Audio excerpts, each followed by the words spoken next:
आपण कोरीगड किल्ल्यावर आलेलो आहोत आणि या ठिकाणी दोन तलाव जे आहेत जे आपल्याला दिसतो आपल्या डाव्या हाताला सध्या आपण कॅमेऱ्यात पाहू शकता. हा एक आणि उजव्या साईडला एक असणारा हा एक तलाव. तिथं बघा या तलावामध्ये यांचं विशेष सांगायचं झालं तर 12 महिने तुम्हाला या ठिकाणी या तलावात पाणी हे आढळणार आहे.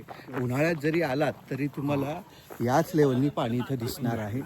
त्यामुळं इथं जे पशु पक्षी जीव आहेत तर त्यांना इथं कसलीही कमी भासत नाही पाण्याची.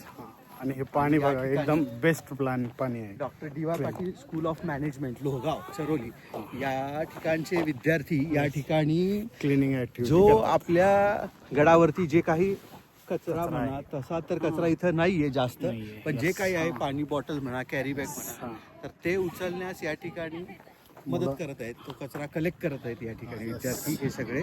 आणि असे समाज प्रबोधनात्मक कार्य जे आमच्या हातून जे घडतंय त्याचं शिक्षक डॉक्टर अमोल गोडगे आणि आमचे प्रोफेसर राजेंद्र पायाळ यांच्या अधिपत्याखाली हे जे सर्व घडत आहे तर याला कारणीभूत